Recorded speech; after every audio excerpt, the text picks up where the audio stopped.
There was a radio personality once upon a time. Her name was Wendy Williams, and she was practically burned at the stake. She tells the Daily Mail in an interview published October 1st, "What is really weird is that I have been told by so many people, Wendy, you called it, including some people from my family who have said the same." Diddy will go to prison for life, people. You don't know things that I knew about Diddy back in the day, and you want to know what? It's about time, people. It is about time. One of entertainment's biggest powerhouses comes crashing down. Wendy Williams is pulling back the curtain on Sean Diddy Combs, exposing shocking new details following the release of the Fall of Diddy documentary. With decades of tension between them, Wendy reveals explosive behind-the-scenes stories about Diddy's alleged abuse, control tactics, and manipulation within the entertainment industry. From his mistreatment of women like Cassie to his influence in silencing critics, Wendy's unfiltered truths are shaking the very foundation of Diddy's carefully curated image. This article dives deep into Wendy's long-standing feud with the mogul, unearthing the secrets he never wanted revealed. Without us actually taking a look deeper and seeing who he is and what he is about. Hip-hop is not just music, it's a lifestyle. Combs has built an empire. There's his Sean John fashion line, his Ciroc vodka, and the TV network he founded. He didn't change to adapt to the world, he changed the world to adapt to him. Here he is, a shining example of what he likes to term black excellence. Wendy Williams, the outspoken media personality known for her no-holds-barred approach to celebrity gossip, has once again set the entertainment world ablaze. In her recent comments following the release of the explosive The Fall of Diddy documentary, Wendy has exposed shocking details about her past interactions with Sean Diddy Combs, shedding light on his controversial behavior and the complex power dynamics of the music industry. But y'all had bad blood for a while. Real bad. Real bad blood. The worst blood. The worst blood. You almost he wanted to run you out of New York at one point, right?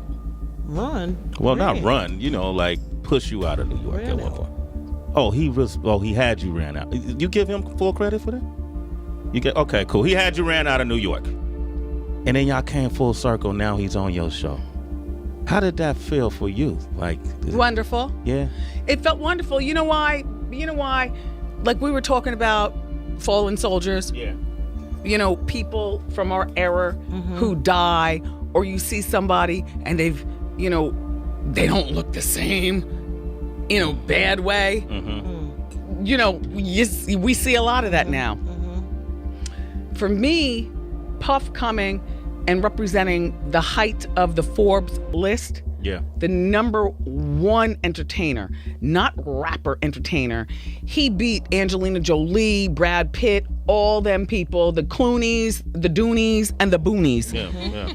He's number one. The documentary has been a major catalyst for revisiting Sean Combs' history, featuring in-depth interviews, insider accounts, and previously undisclosed information. It charts the rise and fall of Diddy, focusing on his alleged abuse of power, his relationships, and the dark side of his business practices. Wendy Williams' expose comes on the heels of the documentary's release, adding fuel to the fire. The Fall of Diddy goes one step further and it digs 1 foot deeper. The way that it explores Diddy's cruelty is immense. It leaves no stones unturned. And this docu really gets to the crux of what audiences want and need to hear about what it is exactly that he actually did. Instead of skimming through or meandering needlessly, The Fall of Diddy is comprehensive, well-structured, and goes right for the jugular. The Fall of Diddy pulls back the curtain on music mogul Sean Combs as allegations of long-hidden violence and abuse kept quiet for years finally emerged to shock the world. This chilling chronicle redefines the music mogul and business titan everyone thinks they know. Witness the unraveling of Sean Diddy Combs' darkest secrets by those who were witness to them firsthand. So there was the making of a bad boy, and now there's this. And then don't forget, because 50 Cent, who has openly hated Diddy for years, is also developing his own documentary about Diddy at Netflix. Wendy Williams and Diddy's relationship has always been turbulent, with the two frequently at odds. Over the years, Wendy has exposed many of Diddy's shady dealings and personal missteps. Shout out to Wendy Williams, the first woman to uncover the homo thugs. That's what these down low bitches was called when Wendy first started talking about it in the 90s, the homo thug. She talking about Diddy. The stuff that's happening with Wendy Williams, you think this is all connection to? Of course. They've been waiting. He's been waiting. He was waiting for Kim. Remember? He was waiting. The casket was ready. She was literally casket ready. It's been working for Orlando Brown. Why wouldn't it work for Wendy? To play crazy. Why wouldn't it work? Hey. The oosh-gosh, woosh-wash. These revelations have often painted the mogul in an unflattering light, especially when it comes to his treatment of those around him. Did you guys see this interview between Diddy and Wendy Williams that aired 7 years ago? Look at how she reacts when he tells her that he met her son backstage. As the mother of a now 16-year-old. Who I met backstage, he did? He's a great young man. Oh, thank you.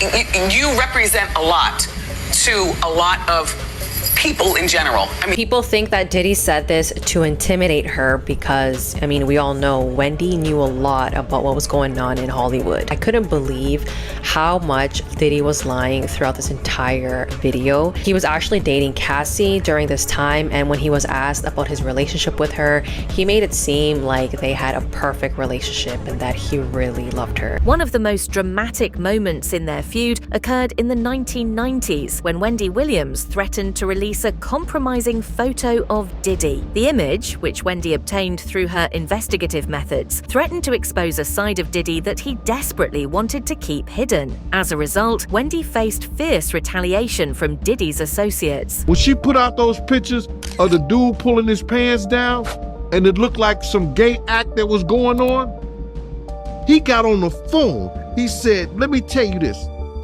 When I get back to New York City, if she's on the radio station, he's talking to a radio executive. He said, nobody that I deal with, nobody that I know is gonna do anything with y'all, no business at all. It ain't gonna be no artist, no nothing gonna come. He's telling people that at a radio station. When we got back to New York City, Wendy Williams was in Philly.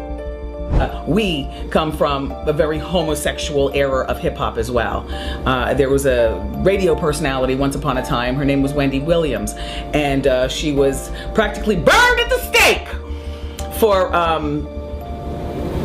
talking about such. And now it's all come full circle. Wendy's feud with Diddy escalated when she allegedly received physical threats from members of his girl group, Total. Diddy reportedly used his power to intimidate Wendy, sending Total to confront her at the radio station. This encounter was part of a larger pattern of control and manipulation by Diddy, one that Wendy has never been shy about exposing. At Hot 97 was cut short after she made waves by revealing information about Diddy's shady business practices.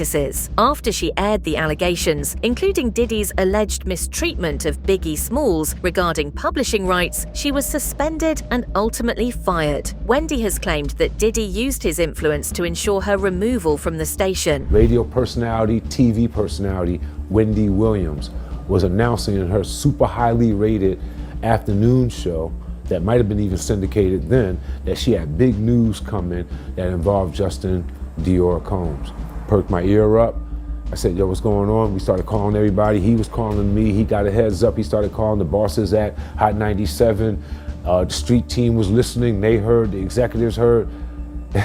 We instantly all left the office, 19th Street, some in cabs, some in cars, some running all the way down to Hudson Street where Hot 97 was to get down there just to handle the situation and make sure that that picture was not exposed to the masses and was not delivered through Wendy Williams. And all of that fricka-fracas, if you look back, history would tell you that she was let go from Hot 97 over that and had to go to another city to operate out of. And I think she remembers that in the way she should remember, as something that happened that ran her out of town. And then she was able to come back and be the Wendy Williams that she is now today with all the success that she's had. But that was a snafu that day with us and with my godson in that picture, that image. On the chessboard, it didn't look right on any level. Common level, behind the curtain, and high principalities and kingdoms level, it didn't look good. Crazy, man. So that's the reason why she got fired from Hot 97, because of that picture of Suge Knight and Misa. They fired her. I think that situation led to her being fired. The pressure from old boy in regard to that. In a rare moment of support for Diddy, Wendy Williams tried to prevent the tragic stampede at Diddy's 1991 charity basketball event. Wendy had warned her listeners to avoid attending the overcrowded event, but her concerns were dismissed, leading to the deaths of 9 people. Despite the tragedy, Wendy's attempt to intervene showed that her intentions were not always to expose or harm Diddy. And it's his fault. So you really think it's Diddy's fault? Why you believe that? Because you don't cut security to save $1. You don't cut security when security is the most important thing that you gotta have at these places. And that's what he did. He didn't listen. He didn't listen. And I even told him, I said, yo, if the FOIs don't get a barricade away from this door, people gonna die tonight. I told that to him. And what happened? 9 people died that night. What was his reaction to the 9 people dying? I didn't talk to him for a while. He used to come around with us with the same game, and he just say, yo, he just speak to Gene. He like, yo, what up, Gene? I'll be like, yo, what up? I didn't speak to him until after that Suge Knight stuff that they had with Jake in Atlanta. That's when I started back really speaking to him. Wow, because you felt the type of way about what he did? Nah, come on, bro. 9 kids died, bro. I was pumping the chest of one little boy when my man was crying, talking about, yo, this is my first time him being out. This is the first time him being out, bro. My mama gonna kill me. I'm pumping on the chest of a little 17-year-old boy. How would you feel? While Wendy often found herself in direct opposition to Diddy, her relationship with him was never entirely one-sided. She frequently defended him when it came to certain matters, including the City College stampede tragedy. Yet, her constant scrutiny of his behavior and the mysterious nature of his personal life added layers of complexity to their ongoing feud. As both Diddy and Wendy rose to fame, their influence in the entertainment world grew. Wendy, with her candid gossip and sharp commentary, became a significant voice in celebrity culture, while Diddy's business empire expanded. Their struggle for control, both in the public eye and behind the scenes, created a toxic dynamic that ultimately led to their bitter falling out. When we were younger, you were hearing your left ear, and that was considered straight, and hearing your right ear, that'd be gay, and then at one point, people started wearing both earrings, and and then they started wearing girl pants, and then they're wearing jeggings, and then, yes, it's very effeminized, but be very clear, there were lots of homosexuals in hip-hop back in the 80s, too, that was what's worse, hip-hop wearing skirts or hip-hop being closeted and having a plethora of kids to prove manhood that, and denial of something that you shouldn't have to deny, which is your sexuality. So I hear what Jamar is saying, but we come from a very homosexual era of hip-hop as well. Over the years, Wendy's criticisms of Diddy have only grown more outspoken. She has been unafraid to call out Diddy for his alleged mistreatment of women, including his ex-partner Cassie, and for his role in the volatile East Coast-West Coast hip-hop rivalry. Her stance on Diddy has remained largely unchanged, despite the mogul's efforts to silence her. According to reports, back when Wendy was working in radio, Diddy allegedly went to great lengths to get her fired because he wasn't happy with her spilling the tea on him and his shady dealings. Wendy wasn't one to hold back, and Diddy didn't take kindly to her exposing his drama. It's been said that Diddy even made phone calls threatening to cut ties with anyone who worked with Wendy. But that's not all. Rumors also suggested that Diddy was so desperate to keep his secrets buried that he allegedly ordered a hit on Wendy. She reportedly had dirt on his down-low antics, which was a major taboo in the rap game at the time. There were even claims that Wendy had a compromising photo of Diddy with another man. If that wasn't shocking enough, other troubling incidents surrounding Diddy have come to light. One story involves a woman who claims she was framed for theft after Diddy's team allegedly dangled a watch in front of her and threatened legal action unless she stayed quiet. Diddy's legacy in the music industry is undeniable. As the founder of Bad Boy Records, he played a pivotal role in shaping hip-hop's golden era. However, his influence has also been clouded by accusations of violence, manipulation, and exploitation. Wendy has been vocal about these contradictions, challenging the notion that Diddy is a symbol of black excellence. I'm going to take your souls. We have the power. We decide what's hot. If we don't go, nobody goes. If we don't support, nobody supports. We control what's cool. We control what's hot. We control what your kids listen to, what they dance to. We control what's in video games. We control how they wear their pants, sag their pants. We control everything.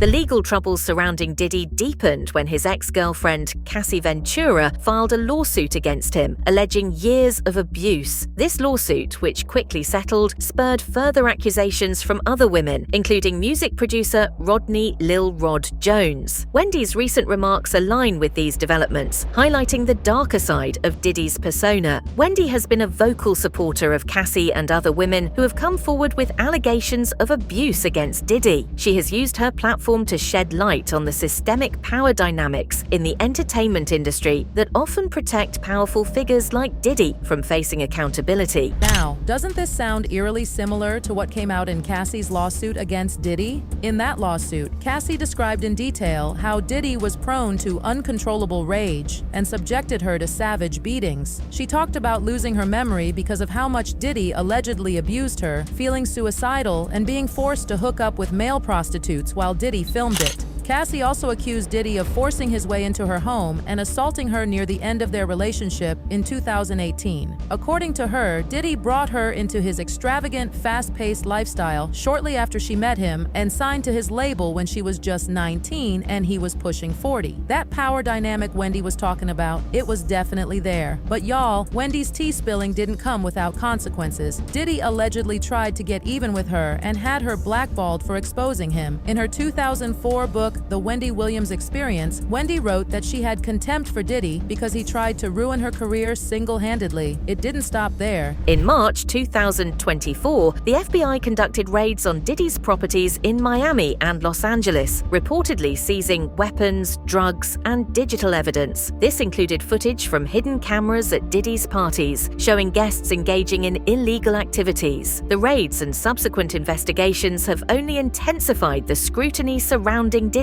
with Wendy chiming in to remind the public of the mogul's long history of questionable behavior. So, he's now suing them for $50 million in damages, including punitive, for the harm that the, quote, false and defamatory statements have caused.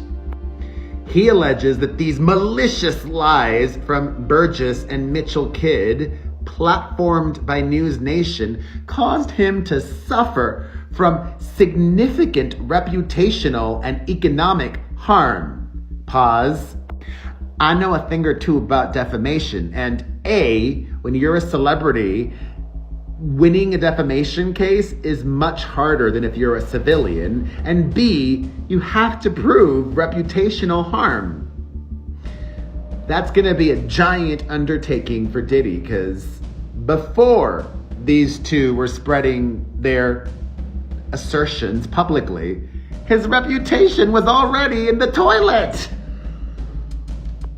But Diddy is taking it a step further and is alleging that these lies have poisoned the minds of potential jurors for his upcoming trial.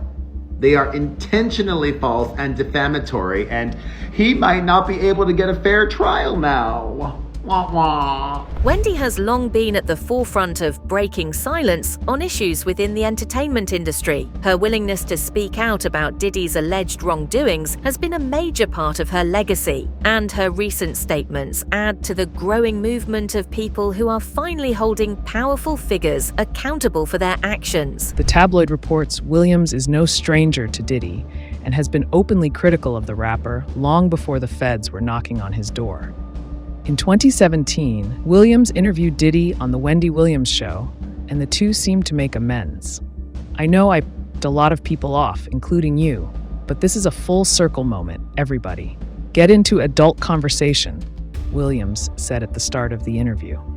Back in May, a 2016 surveillance video showing Diddy beating his then-girlfriend Cassie began circulating, and Williams thinks it was a long time coming. Diddy's public image, once synonymous with success and opulence, is now facing a dramatic shift. As more allegations surface and legal troubles mount, his carefully curated reputation is being called into question. Wendy's revelations, combined with the growing chorus of accusers, have made it harder for the public to ignore the darker side of his legacy. We do have to look into how does media and communication play a role into how we see P. Diddy, Puff Daddy, Sean Combs, and so on.